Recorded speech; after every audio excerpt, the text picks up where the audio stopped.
Tu sabe lidar com trauma de tórax que pode ocasionar um colapso pulmonar?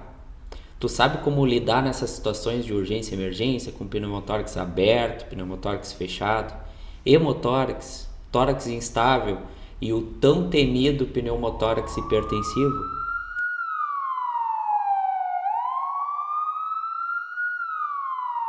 Se tu quer saber mais, antes da gente continuar, clica no sininho, ativa as notificações, segue a gente e nos ajuda, que a gente vai estar fazendo mais e mais conteúdos que sejam interessantes para ti e que tragam mais facilidade para o teu dia a dia profissional. O tema de hoje ele é avaliado no B da avaliação primária, que são os traumas torácicos.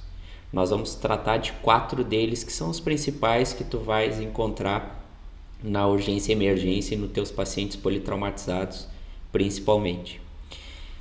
Pneumotórax, aberto e fechado, hemotórax, o tórax instável e o pneumotórax hipertensivo, certo?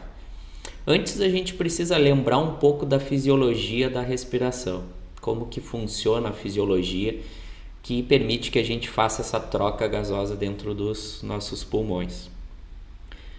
Entre o pulmão e o tórax não há um grande espaço, não há entrada de ar.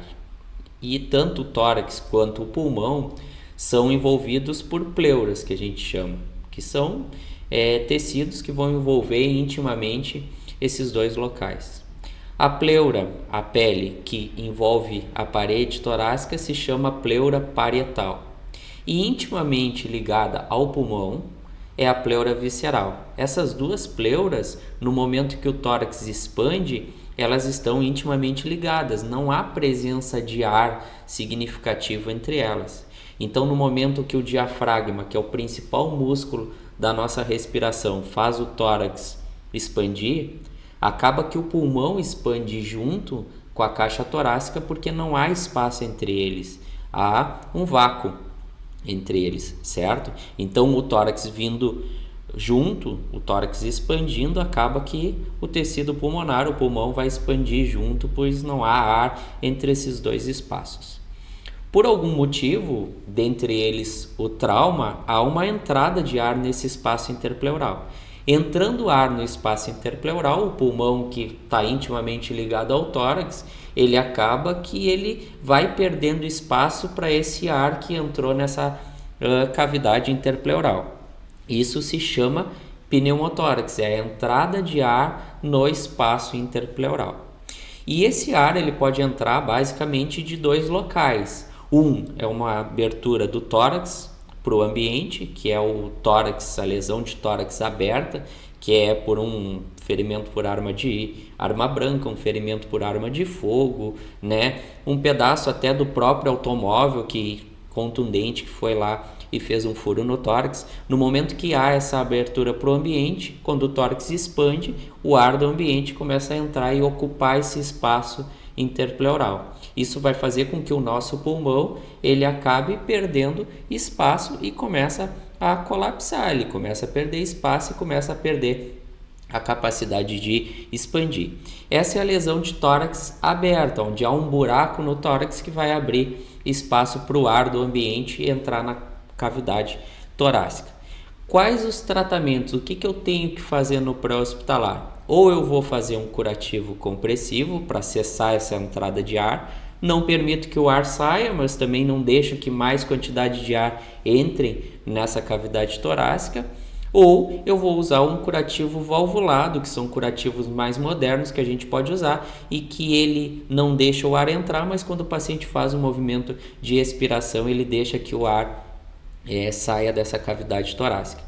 Outro dispositivo que é muito utilizado é o curativo de 3 pontas, que é onde eu vou usar um plástico, vou usar algum material que vede, que tem a capacidade de vedação com tórax, e vou prender ele em 3 locais com um esparadrapo ou com alguma fita, para que quando o paciente faça um movimento de inspiração, esse dispositivo ele colhe no tórax, não deixa entrar mais ar, e no momento que a gente faz o movimento de expiração, ele deixa o ar sair para o ambiente. Muito importante que a cavidade que permanecer aberta desse curativo de 3 pontos, a parte onde eu não colei no tórax, ela tem que ter uma abertura para baixo para que toda aquela quantidade de sangue e de secreção ela consiga ser drenada daquele local. Bom, isso é o pneumotórax, uma lesão de tórax aberto é um pneumotórax aberto, certo? O pneumotórax fechado, ela vem da lesão do próprio pulmão. Por exemplo, eu estou andando de carro lá, mexendo no WhatsApp, quando eu levanto a minha cabeça, olho para cima e tem uma árvore na minha frente, eu não tenho tempo de frenagem. Eu encho o peito de ar e, como eu estou sem cinto de segurança ou como a troca de energia é muito grande, eu vou e bato contra o painel, contra o volante do meu veículo. O que vai acontecer? Aquele pulmão cheio de ar, ele vai bater contra a parede torácica e vai abrir um buraco, né? Vai fazer um ferimento no próprio tecido pulmonar. E aí o ar que deveria estar restrito ao pulmão para fazer as trocas gasosas, ele acaba vazando do pulmão para dentro desse espaço interpleural. Isso é a lesão de tórax fechado, é o pneumotórax fechado. Ele não só acontece por trauma, há também a possibilidade de haver um pneumotórax espontâneo, né? Que é mais comum em jovens, mas tem a ver com outras situações que a gente pode discutir no outro vídeo. Depois que a gente falou dessas lesões dos pneumotórax simples, eu devo dizer uma coisa para vocês. Na maioria dos casos, eu consigo transportar esse paciente com pneumotórax simples com uma certa segurança, com esse paciente ainda estável. Ou seja, eu consigo manter esse paciente estabilizado, vou ofertar oxigênio, vou em algumas situações manter uma cabeceira elevada, mesmo com restrição completa do movimento da coluna, eu vou analgesiar esse paciente, mas esse paciente, na grande maioria das vezes, ele vai estar estável até eu chegar na minha referência. A próxima lesão que a gente vai falar é o hemotórax. Assim como o pneumotórax há uma entrada de ar no espaço interpleural, o hemotórax há uma entrada de sangue no espaço interpleural. Então há sangue ocupando o espaço entre o pulmão e a pleura. Isso também vai tirar espaço para a expansão pulmonar, certo? Que também eu devo dizer para vocês que também é uma lesão que na grande maioria das vezes é autolimitante. O paciente vai sangrar, claro, tem alguma repercussão com certeza, mas eu consigo encaminhar o paciente com uma certa segurança até a unidade de referência. Já o tórax instável, ou o movimento paradoxal do tórax, ele vai acontecer por uma lesão no arco costal em mais de um segmento. Então, uma mesma costela vai ser quebrada em mais de um segmento. Então, aquele retalho de costelas, de mais de uma costela, que quebrou em mais de um segmento, ele vai fazer um retalho que vai agir paradoxalmente ao tórax. Ou seja, no momento que o meu tórax faz a expiração, esse retalho retrai. No momento que o tórax retrai, esse retalho ele expande. Então, por isso que se chama movimento paradoxal do tórax, ou tórax instável, que é quando há lesões em arcos costais em mais de um segmento do próprio arco, certo? O que acontece nesses casos? A troca de energia é grande, com certeza, porque quebrou em mais de um local ao mesmo arco costal, a mesma costelinha, mas esse paciente ele tem uma ventilação muito superficial, ele não consegue expandir, ele tem muita dor, ele começa a desaturar mais facilmente. Por quê? Porque é uma lesão que causa muito desconforto para esse paciente. Esse paciente, a minha intervenção ela tem que ser bem sistemática, né? E levando em consideração o que? Dor, eu tenho que analgesiar, procurar analgesia para esse paciente, ofertar oxigênio, melhorar o decúbito desse paciente, e esse paciente, sim, entre aspas, vai me dar um pouco mais de trabalho. O que eu quero dizer até aqui? Que todas essas lesões, elas têm as suas particularidades, certo? Então, não quer dizer que um pneumotórax simples não vai evoluir de forma muito rápida. O que eu digo para vocês é que na maioria das vezes, o pneumotórax simples eu consigo transportar com segurança. O hemotórax, na maioria das vezes, é autolimitante, né? O tórax instável dá mais trabalho para a gente, porque ele é causa mais desconforto ao paciente, mais desconforto respiratório, e esse paciente tende a ter uma ventilação muito ineficaz, certo? Mas eu consigo transportar com segurança. Aonde que eu tenho que agir imediatamente de uma forma mais drástica? É no pneumotórax, o tão temido pneumotórax hipertensivo, né? A tensão torácica, né?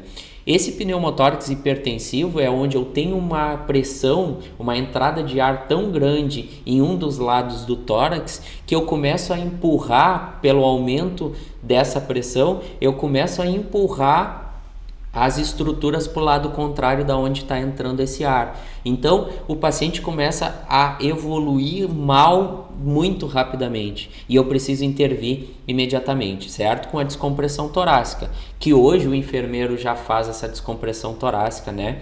Através da resolução do COFEN 723. Certo? Se não me engano, 723. Então, a gente precisa fazer a descompressão torácica já imediatamente no momento que a gente observa esses sinais e sintomas. E quais são esses sinais e sintomas? Hipertimpanismo na percussão, nos casos mais avançados, abaulamento do tórax. Então, o tórax que está tensionado, ele tende a estar assimétrico, né? Nesse paciente. Esse paciente tem uma turgência de jugular muito grande, então pensa no Zezé de Camargo cantando, é aquela jugular dele, assim, aquela turgência enorme, aquela jugular cheia.